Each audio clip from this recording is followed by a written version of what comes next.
smut muffins and romance connoisseurs. Welcome back to Beth's Naughty Reads. Today I'm going to be telling you guys about Elsie Silver's Powerless. Elsie is a Canadian author of sassy, sexy, small town romances who loves a good book boyfriend with strong heroines who bring them to their knees. Elsie says that she writes books that she herself would enjoy reading. She says she builds real characters with real problems, people who cuss and who make mistakes sometimes, scenes that make you blush, and yes, she does, but stories that always have a happy ending. So, like I mentioned, today we're going to be talking about Powerless. It is a contemporary romance, and it's book three of the Chestnut Springs series. The series is all about the Eaton boys. So, there's five brothers. Some of them are like blood brothers, and some of them are found family, but there are five of them that the series follows. They're well known in their little baby town, and everybody loves them. They're considered local heroes. So, we'll go ahead and we'll start with talking about Sloane. Sloane Winthrop is the main female character. She comes from a wealthy family. She's a professional ballerina. Her and her family are considered royalty in their wow, can't say that. Social circle. Father has found her a husband that he believes would benefit them all and continue to help both families find success. Even though Sloane really doesn't want to marry this guy, she feels obligated because her dad has always taken such good care of her and she wants to return the favor. She is in love with Jasper. She has been since she was 11 years old. She tried twice to find out if he was interested in her, and she got shot down both times. So she is now determined just to treat him like a friend, but inside longingly cares, wants for more. Jasper Gervais is the main male character, and he is taken in by the Eaton family when he is 15 years old. His family suffers a horrific tragedy that really tears them apart. And their parents kind of go their separate ways, and they don't take him with them, neither of them. So he's on his own, living out of his car when one of the Eaton brothers finds him and brings him home. The Eatons welcome him with open arms, and he grows up in a happy household. Today, he's a professional hockey player. He plays goalie for the local NHL team. He's always tried to hide when in public. Like, he's super shy. He tries to be invisible. He does that by pulling his hats really low on his head or pulling his hoodies over his head so people can't see him. He has been in love with Sloane since she was 18 years old. He acts like she's just a friend, but really, him too, he longs for more. So, and the funny thing is, the rest of the Eaton clan can already see what neither of them can see, that they belong together. And it's really just been this ridiculous journey of them both fighting their feelings. So, when the story opens, we find Sloane at her rehearsal dinner.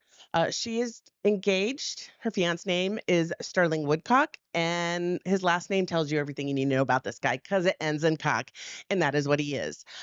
During this dinner, Sloane's trying to get into the conversation. She's trying to add her 2 cents, and Sterling just ignores her or belittles her or makes fun of the things that she says. And Jasper gets fed up with it. Like, there's a point where he's like, you know what? And he kind of has this run in with Sterling. And so he decides for Sloane's sake, he is going to go ahead and he's going to take off. So Sloane walks him out, and he kind of just has some epiphanies at that point, and um, just has epiphany at that point, and leaves for the night. So fast forward 24 hours. She's getting ready for her wedding. She's fretting it, right? Because this is not the time of year she wanted to get married. She wanted a small, simple wedding, and this has turned into a big affair. Nobody listened to what she wanted, and she's kind of just been going with the flow, and she's starting to panic. Well, lo and behold, she gets an anonymous text uh, of a video of Sterling having sex with a stripper that was for his bachelor party. And so they start to make a big scene. Family members try to intervene, and Jasper just basically whisks her away. So he does. He doesn't kidnap her, but he, I guess, rescues her and takes her back to Wishing Well Ranch because that's where she finds most of her happiness. However, when they arrive, they've learned that one of the Eaton boys has gone MIA, and this news just kind of really adds more to the stress of their life. He starts playing horribly in soccer. He gets a 2-week suspension because his coach really wants him to focus on family. So during this time, they decide to take a road trip to haul hay cross country to their sister. The trip begins as a journey of admitting how they feel about each other because they're stuck in the car for hours, They start to have some intimate moments together. And when they get back to the ranch, they still have to deal with Sloane's wedding, what they've said to each other. Sloane's father feels betrayed, expects her to get in line. And so it's really just, do they have strength to go for what they want? Are they done letting others keep them apart? And will they get out of their own way, mostly to be together? So, this first excerpt is when they've had some intimate moments out on the road trip, and Jasper is talking to Sloane. Oh no, sorry. Next, back up a bit. This is the first excerpt is the night of the rehearsal dinner, and they are kind of arguing out front about the way that Sterling treats her. And he says to Sloane, "Where's the wild girl I remember? The girl who danced in the rain and would crawl onto the roof so that I didn't have to be alone on the bad nights. They molded that girl into a pawn, and I hate that for her. We've never fought, but suddenly my urge to fight for her consumes my better judgment. Your dad is an asshole. He cares about himself, his business, optics, not your happiness. You deserve better. I could do better. That's what I've realized sitting here tonight, that I'm thinking things I shouldn't be, wanting things I can't have because I'm too late." Excerpt two is on the road trip where they have started to get intimate, and he's talking to her about the things that he wants. And he says, "I want you, Sloane, but I'm complicated.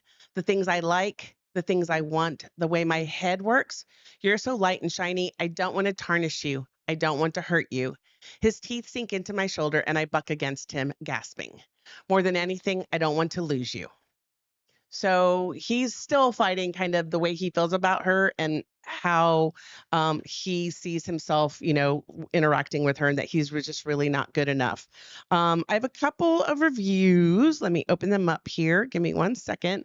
So this first one is from E. Dackison. She says, "Ellie Silver writes another perfect MMC. Oh My Heart. Powerless by Elsie Silver completely wrecked me in the best way possible. I don't even know where to start because I'm still riding the emotional high. This book isn't just a friends to lover romance, it's the friends to lover romance.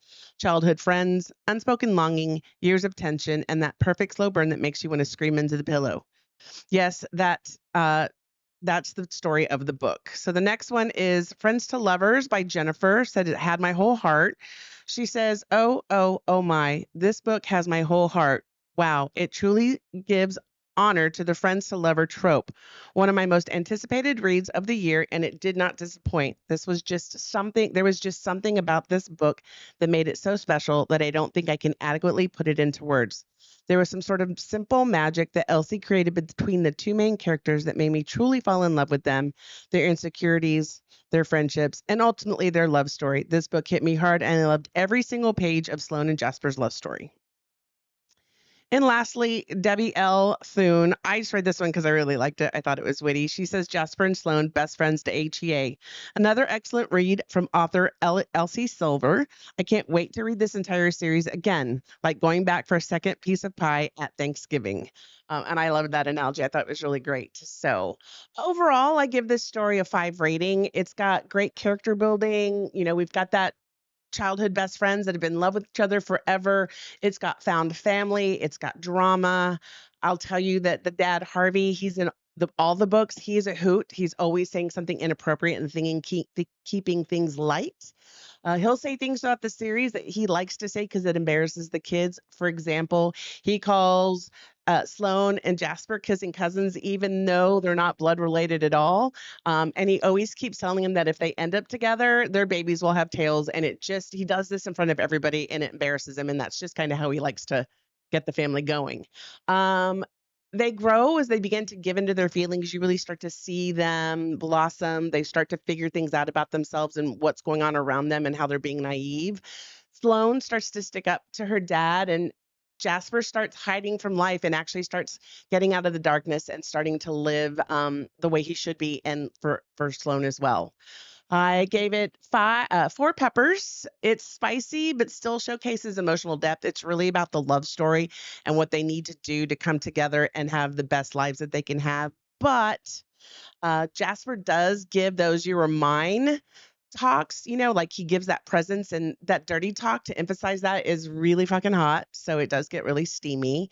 If you haven't already checked out this book, I'd say it's a great one to check out. put it on your TBR if you have something you're already reading. Also, check out Elsie's socials. You can find her on Instagram and TikTok as author Elsie Silver. On Facebook is Elsie Silver. And then she also has her own website, which is really helpful. It's elsiesilver.com. Has everything you need to know about her books, new releases, where she's going, what she's doing, and it just kind of gives you more insight into her books and where she's at with them. Also, it features new releases and any upcoming events that she has going on. Lastly, I'll tell you, if you're looking for something fun to do, come check out The Bar is Open with Greg and I. It's a fun little show I do with my hubby, and we get a little crazy and have a good time. So I'd love to see you check it out. Until next time, have a great week. Love you.